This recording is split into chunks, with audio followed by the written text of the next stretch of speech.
안녕하세요. 스마트큐브 부사장 하태원입니다. 저는 회사 전반의 기술 경영 전략을 맡고 있습니다. 우리 스마트큐브는 AI 기반의 디지털 트윈 전문 기업으로서 저희가 보유하고 있는 제품들은 디지털 트윈 제품과 가상 콘텐츠 키오스크 제품을 보유하고 있습니다. 저희의 기술 전략은 기존의 시스템들을 3D 환경으로 전환시키고 좀 더 직관적인 형태의 서비스와 솔루션 제품들을 제공할 수 있게 준비하고 있습니다. 요즘 흐름 자체들이 AI와 가상세계를 연결하는 그런 흐름들로 좀 가고 있는 부분들이 있어서 그런 흐름에 역량을 좀 집중하고 있는 상황입니다. 콘텐츠 사업부하고 AX 사업부, AI와 그 디지털 전환을 합쳐서 AX라는 용어를 많이 사용하는데요. 이렇게 이제 두 가지 사업부를 토대로 해서 회사가 보유하고 있는 디지털 제품과 플랫폼 서비스를 통해서 수익을 낼 수 있는 그런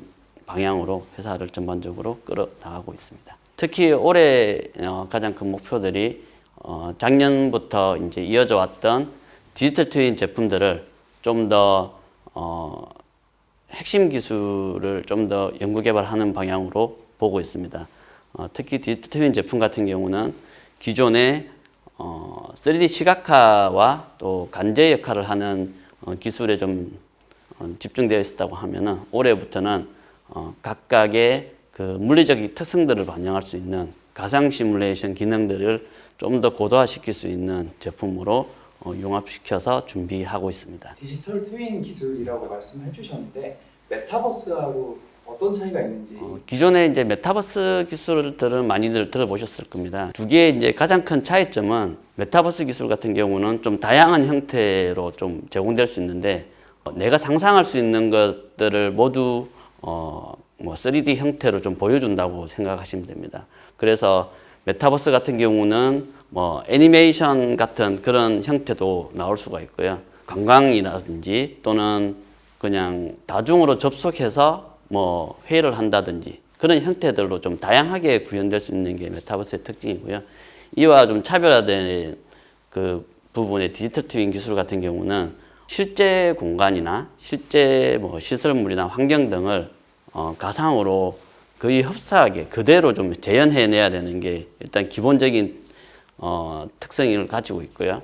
실제 데이터들을 디지털 세계에 그 가상 공간에다가 끌어와서 보여주는 게 핵심적인 특징이라고 생각하시면 됩니다. 그러면 디지털 트윈은 어디에 어떻게 필요한 기술인지 좀 더 구체적으로 설명 가능하실까요? 작년부터 이제 시작된 게 이제 수소 에너지 분야랑 전력 분야, 부산항이나 항만의 이제 그 컨테이너를 환적하는 철강 화학 분야 이렇게 저희가 작년에 좀 적용을 하고 올해까지 계속 지금 진행을 하고 있는 상태입니다. 예. 제조나 그 시설물의 공간들을 3D 모델링을 통해서 그대로 흡사하게 좀 구현을 한 다음에 기존에 있는 설비들의 다양한 데이터들을 수집을 할 수가 있습니다. 센서를 통해서도 할 수 있고 또 설비에 운용되는 데이터들도 가져올 수 있고 새로 구성되는 그 가상의 그 3D 공간에다가 매핑을 해주는 게 가장 큰 특징입니다.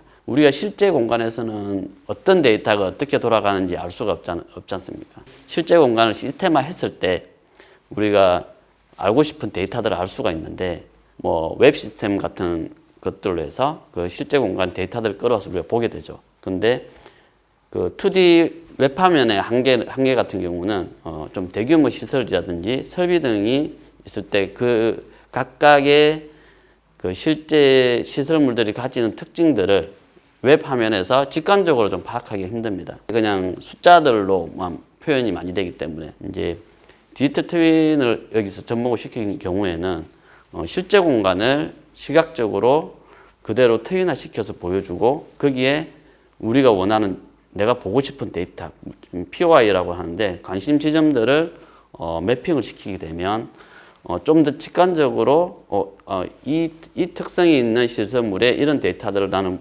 보겠구나, 볼 수 있겠구나 라고 이제 판단을 해서 더 효율적이고 쉽게 시스템들을 이해하고 모니터링 하는데 강점을 가질 수가 있는 거죠.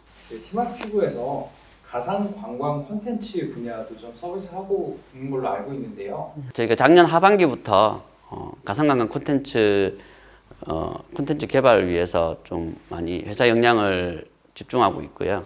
그래서 저희는 기존의 윌드라는 메타버스 플랫폼을 가지고 있는데 그 메타버스 플랫폼이 관광 콘텐츠를 주로 많이 다루는 메타버스 플랫폼입니다.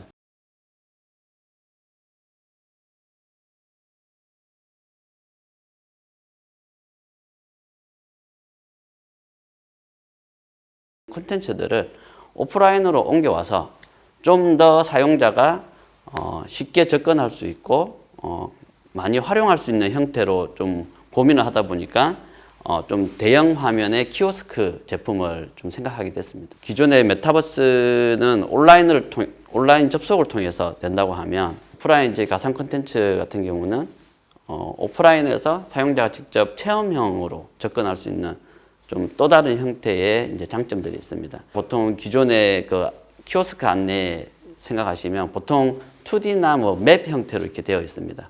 저희는 이 전체를 그 관광 콘텐츠를 이제 스팟이라든지 특정 안내하고 싶은 그 콘텐츠들을 전부 3D화 시켜가지고 보여주게 될 것이고 추가적으로 연구 개발하고 있는 부분이 버추얼 휴먼을 도입시켜서 그 사용자와의 인터랙션 자체를 대화형으로 해서 3D 콘텐츠 내에서 버추얼 휴먼이 이제 실제 안내를 할 수 있는 방식으로 저희가 구성을 하게 될 계획입니다.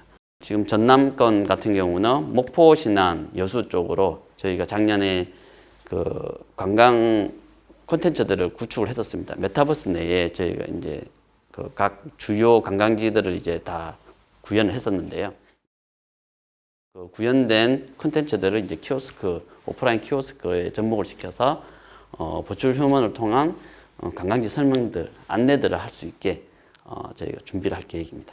가상관광 콘텐츠가 어떤 서비스인지 한번 말씀해 주셨는데 구체적으로 어떤 분야에서 어떻게 쓰이는지 다양한 지자체에 그 관광지들이 존재를 하는데요. 어느 곳에들 가도 관광 안내소들이 존재를 하고 또 그 사람들이 많이 모이는 곳에 가면 관광 안내소를 설치해서 많이 그런 홍보 활동과 안내를 하고 있습니다. 거기에 예를 들어서 저희 제품이 또 추가적으로 반영이 된다면은 뭐 관광 안내소를 운영하는 시간 외에도 관광객들이 안내를 받을 수 있고 활용을 할 수 있는 그런 좋은 형태가 될 것 같고요.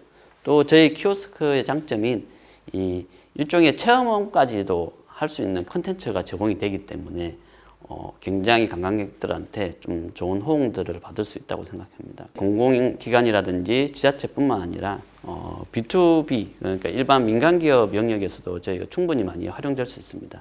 예를 들면 백화점이라든지 호텔이라든지 이런 기업들 같은 경우 또 각자의 건물들 뭐 위치나 이런 것들을 이제 오는 그 고객들한테 충분히 좋은 형태의 서비스로 보여줄 수 있는 저희가 콘텐츠들을 많이 가지고 있기 때문에 그런 기업들하고 지자체와 많은 협업을 하고 싶습니다. 그러면 스마트큐브가 정확히 어떤 고객, 기관, 단체를 대상으로 하는지 그리고 어떤 문제를 해결하려고 하시는지에 대해서도 좀 말씀 부탁드릴게요. B2G, B2B 형태로 시장을 타겟을 하고 있습니다. 그래서 주요 고객들 같은 경우는 공공기관이라든지 공기업, 그다음에 대기업, 또 지자체 등이 저희 주요 고객들로 지금 하고 있습니다. 특히 이제 공기업 같은 경우는 저희가 LH라든지 한국전력 계열사 등과 같이 뭐 협업도 하고 고객의 니즈들을 반영할 수 있는 시스템이나 지금 앞서 제가 설명을 드렸던 디지털 트윈 솔루션들을 제공하고 있습니다. 트윈 분야 자체가 기존의 이제 스마트 팩토리 분야의 그 MES라든지 다양한 좀 시스템들이 있습니다. 기존 방식의 그런 UI나 UX들의 좀 어떤 한계를 느끼고 있다는 니즈들을 좀 제가 기업들하고 협업을 하다 보면 많이 이야기들을 하고 있어가지고 저희 디지털 트윈 솔루션을 통해서 좀 더 제조 분야의 업무들을 효율성을 강화하고 생산성을 위한 시뮬레이션들을 좀 더 손쉽게 해볼 수 있는 그런 기능들을 활용할 수가 있기 때문에 앞으로 많이 활용할 수 있는 형태로 저희가 제공을 해드리고 싶습니다. 디지털 트윈 업체가 다른 곳도 있는데 스마트큐브는 어떤 차별점과 이제 특장점을 가지고 계신지 기존의 이제 디지털 트윈 기업들 같은 경우는 앞서 말씀드린 기존 실제 공간들, 설비들을 이제 모두 그래픽 작업을 통해서 데이터들을 시스템에 붙이고 뭐 이런 형태로 보통 작업들을 하게 됩니다. 근데 스마트 큐브 같은 경우는 저희 자체 지금 보유하고 있는 솔루션에서 저작 도구 기능이 좀 많이 강화가 되어 있습니다. 그래서 기존의 뭐 고객사들이 가지고 있는 3D 모델링을 재활용도 가능하고요. 그 다음에 또 새롭게 만들어내는 그래픽 작업을 통해서 만들어지는 3D 객체들을 자산화시켜서 관리할 수 있게 저희가 시스템화되어 있습니다. 이 관리되는 이런 3D 객체들을 디지털 트윈 공간의 저작 도구를 통해서 좀 더 편리하고 손쉽게 디지털 환경 자체를 구축을 할 수가 있습니다. 그리고 이 구축된 그 디지털 환경과 가지고 있는 시스템의 다양한 데이터들을 자동으로 매핑을 시킬 수 있는 기능을 제공함으로써 그 환경 구축 자체를 굉장히 빠르고 좀 더 효율적인 방법으로 구축하고 또 향후에 디지털 트윈 시스템을 구축한 다음에도 그 관리하거나 운영 관리에서 굉장히 전략을 할 수 있는 비용 절약을 할 수 있는 그런 솔루션을 제공할 수 있습니다. 25년 CES에도 참가를 하셨는데 혹시 뭐 에피소드 같은 게 있으면 좀 궁금하고요. 그다음에 글로벌 시장의 진출 계획. 2025년 CES를 저희가 이제 방문을 했었는데 저희가 전라남도 공동관 부스로 좀 참여를 했습니다. 그때는 저희가 가상관광 콘텐츠 제품으로 참여를 했었고요. 아까 설명을 드렸었던 그 여수, 목포, 신안의 그 콘텐츠들을 담을 수 있는 그 키오스크 제품으로 참여를 했습니다. MOU가 2건을 좀 진행했었습니다.